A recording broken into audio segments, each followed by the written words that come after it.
Hi, everybody. I'm Brenda Romero, and today I'm going to talk to you about you as a brand.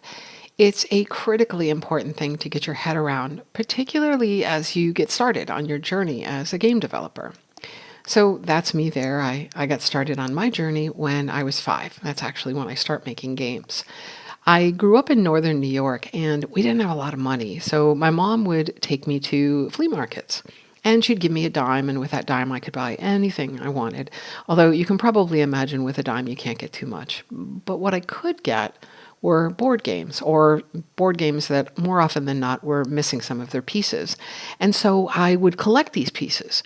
And with them, I would make my own games. I remember getting a board game when I was about 10, a brand new one for my birthday, and being really excited because I now had another blank board that I could use to create a game of my own.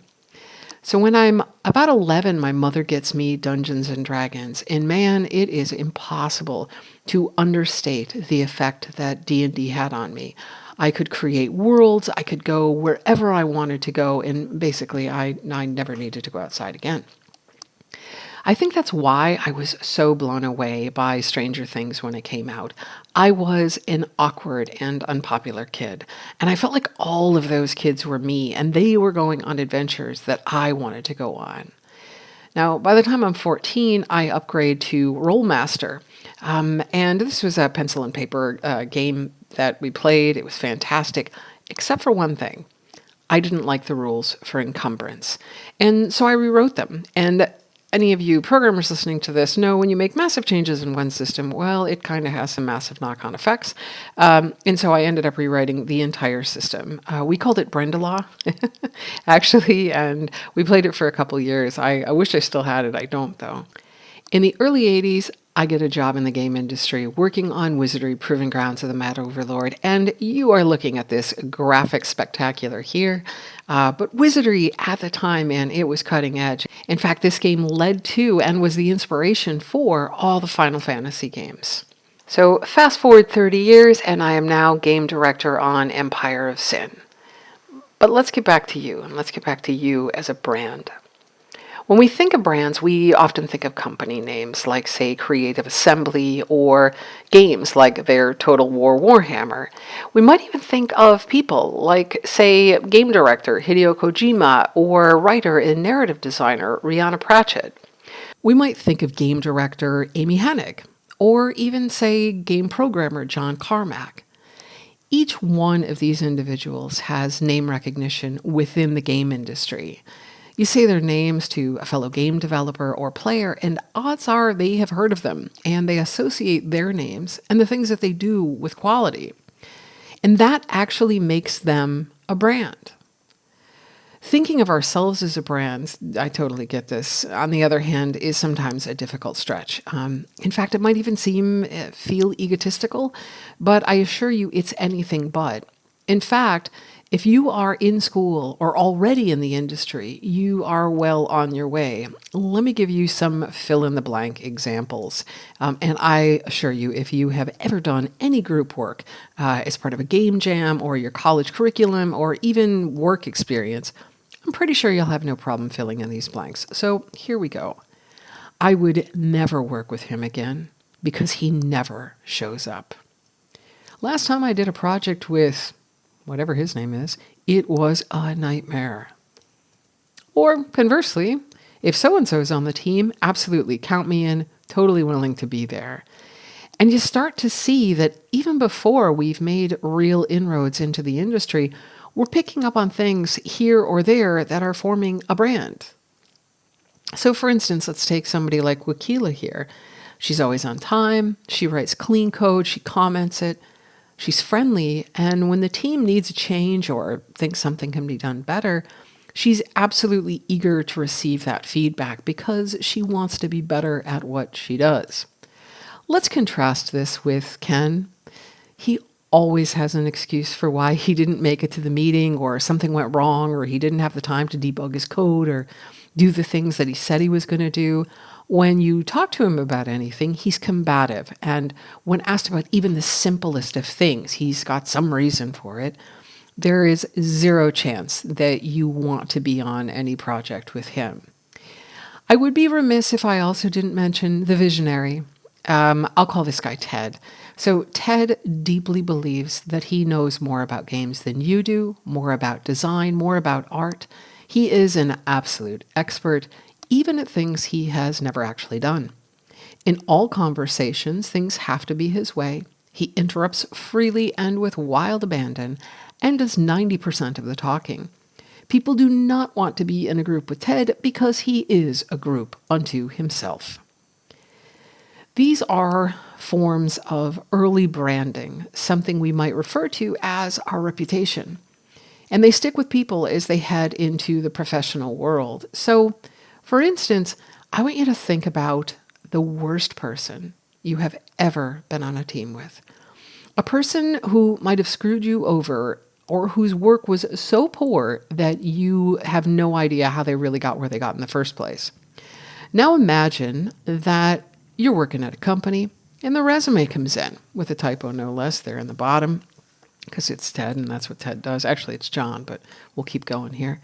So somebody says to you, hey, so John Smith, you went to the same university as this guy, didn't you? Do you know him? Would you be willing to work with him again? And you immediately begin thinking how you can summon the fires of hell to burn this resume, to incinerate it. You try to think about bolting the door to prevent his unwanted entry into your company, your game, or your project. That's what you feel like if you got a resume from Ted. Now, on the other hand, obviously it works the other way. There are people you loved working with or who loved working with you. People you'd work with again gladly, or people you'd follow or they'd follow you. All of these things are a brand and show you why your brand is important. So what's your brand? I'm going to ask you a question and I'd like you to consider it for just a second. Who are you right now? And then who are you in 2025? And that's a really important one. When I mentor people, I ask them to write their bio, but I want them to write their bio as if it's 5 years from now. And when I do, certain interesting patterns emerge. A fair few people want awards, and obviously that's not a bad goal. It would be a pretty great thing to get some awards. And others want to be at the top of their field. If they're programmers, they want to be CTOs or technical directors. If they're game designers, they're looking to be creative directors or design directors. You get the gist.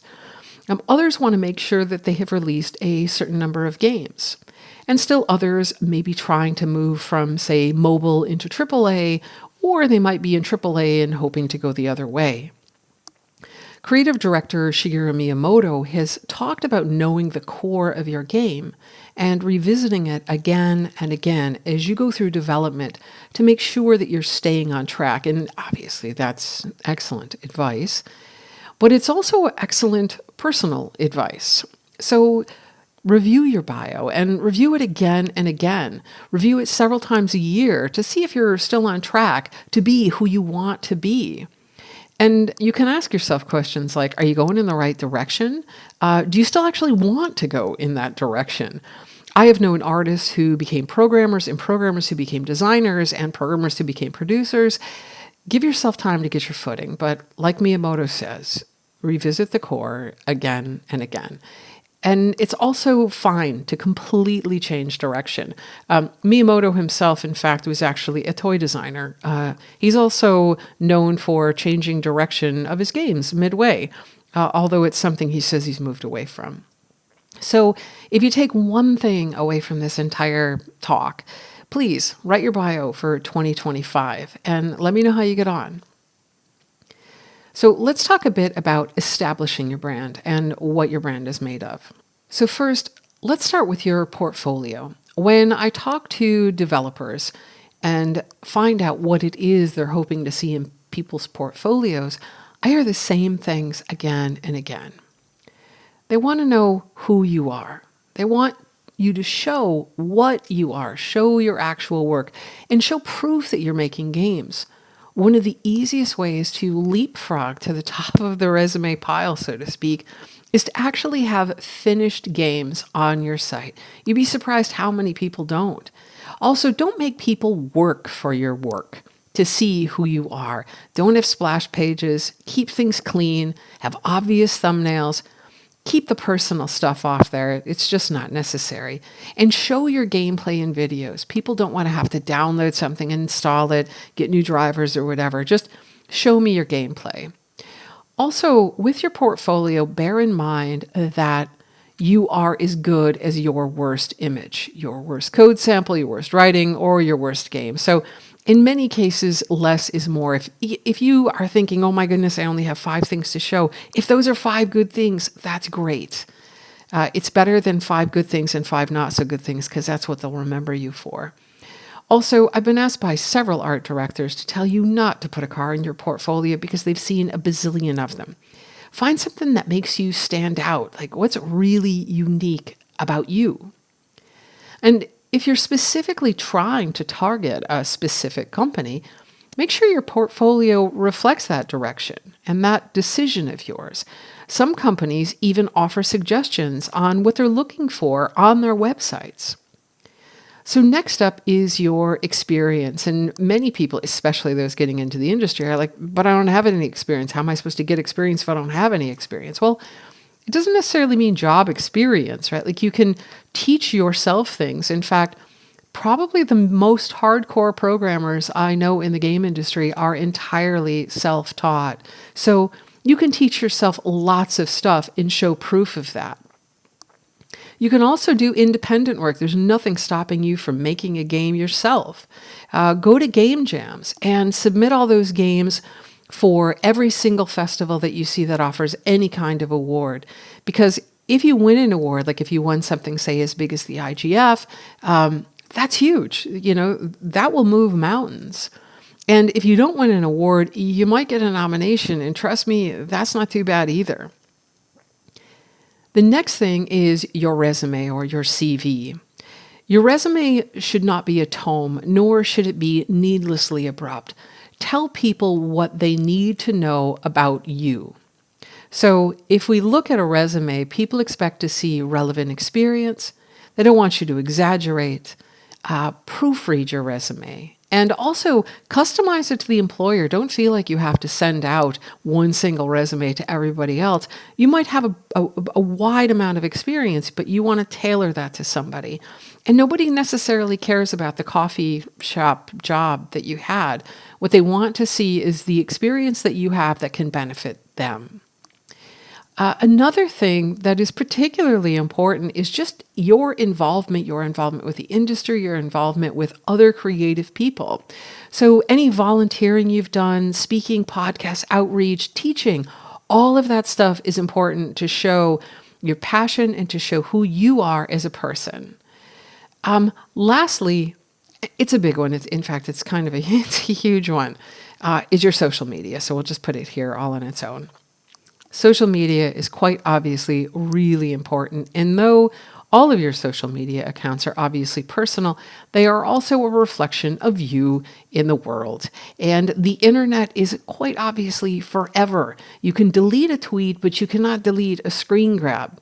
And nothing is private, not email, not DMs, not members-only forums. So always be careful. If you're going to make yourself stand out in a positive way.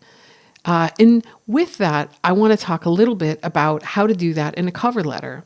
In cover letters, which I think you should send a cover letter if you're sending in a CV, everyone says kind of the same thing. Everyone is the same sort of product. Think of yourself as a game. What's your hook? Like, what is the reason that they should hire you? Your goal is to make yourself stand out in some way. I would say typically generalists are not what people are looking for when they're first entering the industry, unless they're equally good at a range of things. So find your love, follow it, and prove that you can do it. So how this all comes together. So I'm going to talk to you about a student of mine. His name is Will McCarty. So here's Will. And I'll tell you a story about him. So like many students, he wanted into the game industry. Like it was the only thing he wanted to do. However, unlike many students, he did something incredibly obvious, but also unique. So Will graduates high school in 2007, and he wants to be a programmer. So he did something that I thought was pretty great, and in hindsight, as I mentioned, also pretty obvious.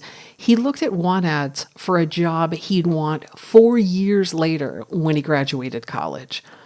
Now, you could also make it a want ad for where you want to be in, say, 5 years in your future bio. But just to give you an idea, it's like he was looking where he wanted to be. And this is like when he's still in high school, mind you. So it turns out his answer for what he needed to learn, which was what he really cared about, was all over the place. And here's what he was seeing when he was looking for ads. He was seeing things like this: extremely proficient in C programming and debugging. And the more he looked, the more he saw the same thing. Everybody wanted C++. Like, it was just really obvious. And so he found his answer. So Will goes through his entire undergrad and he graduates. And eventually Will does get a job in the game industry, and today he is a senior software engineer at Glue. So he knew where he wanted to go. Some companies like Blizzard even go so far as to tell you how you should apply, what to write in your cover letter and your resume. And these suggestions are probably on the site of a company that you would like to go to. I just happen to have these handy, but by all means, check it out. They even tell you, in fact, what they look for in an education. So throughout Will's college education, and this image here is from back in those early college days, whenever Will had to learn something, he created a prototype to reinforce that and to reinforce his portfolio. He gave himself 5 years to do what most people slam into 6 months. He played his career with the same tactical decision-making that he used to play games, and it paid off in a big way. He's quite literally living his dream. So what do you want to be? If I had any advice, having worked with hundreds of people at this point, be the best in your class, the best in your job. This industry isn't so wild that just anyone will get a job. It's usually just the cream of the crop. And this goes for people who are already in the industry and who are looking to advance. If you're still trying to break in, you can actually up your odds quite a bit by setting yourself apart from other students and know the tools that the industry uses. Know what Jira is, know what Perforce is, be familiar with source control. How do you find these things out? Look in the ads. These names are also there. So let me give you some good news. The good news is that people absolutely are still hiring. In spite of our current times, or maybe because of them, people are definitely playing loads of games. And some companies are now far more open to people working permanently off-site. It varies, of course, company to company, but it is definitely happening a lot more than it did. Find the place where you are a fit, and where the things that matter to you also matter to the company. And make the games that you love to play. I can't stress that enough, otherwise your work is going to feel like work. So once you're in, one of the things I think is really important is to determine the angle of your mountain. It's been said a fair bit that it takes 10,000 hours to master a subject. Now, you could do that 8 hours a day, 5 days a week, 44 weeks a year, and you'll be there in about 5.5 years. But with games where so many different disciplines collide, it's probably more than that. And while you're getting better, so is everybody else. And tech also changes. So there's lots to learn. So the point is, choose your angle and don't begrudge those who have different ones.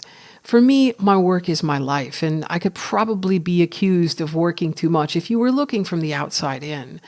However, work is what I have to do when I am forced to be someone other than who I am. I absolutely love games, I love playing them, and I love working on them. But there are times in my career when I've absolutely taken the slower road. It doesn't matter as long as you get there. And I know this one is obvious. Have fun, of course, obviously. But if you're not having it, odds are you are not going to make fun. In my entire history of games, I know of only one game that was an incredible success where the team was also deeply unhappy. But by then, they were also incredibly experienced. So they shipped a game, and they shipped that game well. Obviously, the game's not hockey; it's a computer game. But those people look. At least one of them looks deeply unhappy.